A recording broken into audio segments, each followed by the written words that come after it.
This is the chair. The chair. Power of the chair. Just Gifted. The gift of the chair. gift of a chair. I was 3, talking.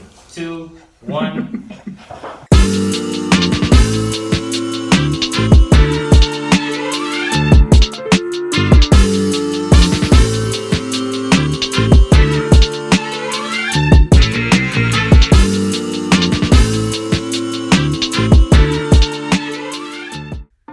Hi, my name is Jotham Temwani Mwale, and I am a consistent and adventurous venerator of the Most High God, endued with authentic grace to shift and impact mindsets and atmospheres for healing and restoration.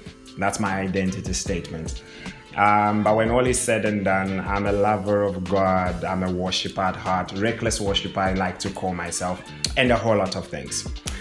So being in the space of worship from the music perspective, there's something I'd like to talk to you about today. For quite a while, I've been toying with the thought of what I've been calling gifted challenge, okay? And today specifically, what our title, our sharing, or this vlog, if we could call it that, is our title, it the gift of a chair.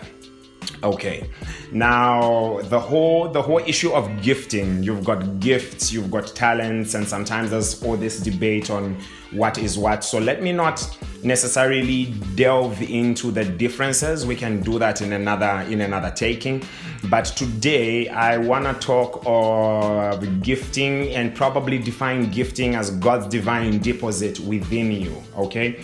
I think gifting goes way past just talent, because talent concentrates on the skill aspect of something and usually is more towards how it can be monetized. Because even in the Bible context, when you think of what they call a talent, even when they would say in Matthew 25 verse 14, and he says he left one with 1 talent, the other with 2 talents, the other with 5 talents, you need to understand that talent was like a sack of money.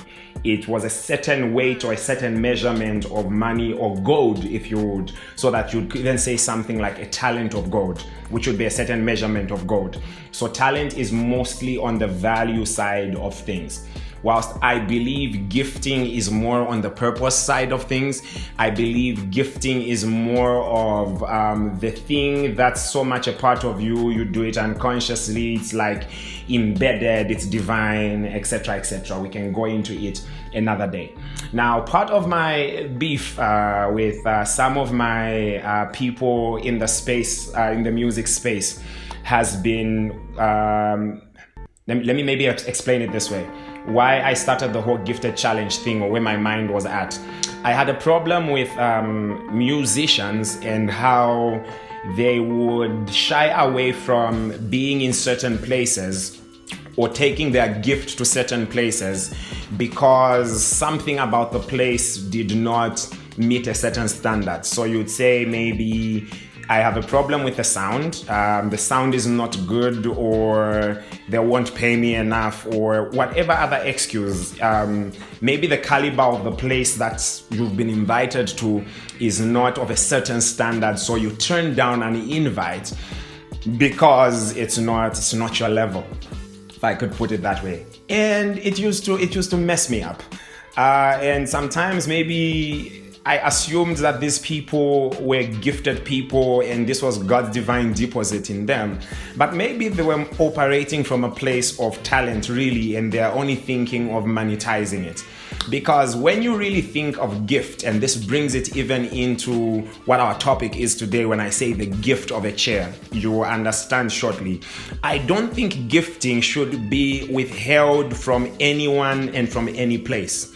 The thing is this: some of these other things that we use as excuses not to be in a certain place or not to manifest our gifting are simply cosmetics, because the gifting exists separate from the cosmetics. Your gifting exists separate from the studio. Your music gifting exists separate from the music equipment, okay? Unless otherwise you are an actual instrumentalist. But what I'm trying to say is it's a deposit in you. All these other things are cosmetics that kind of just make it more skillful or make it sound better or allow for it to be packaged better.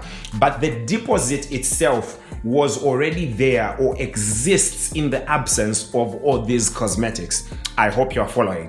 Now, what I'm going to use as an example is a chair, and I will hopefully then bring you to a place where you understand why I'm calling it the gift of the chair and why I'm saying you should not hold back from manifesting your gifting anywhere and everywhere, because everyone that comes into contact with you deserves to receive or to benefit from the gifting that God has placed in you, okay? Now, I know I might be biased because of the opportunities I have and maybe the journey I've had in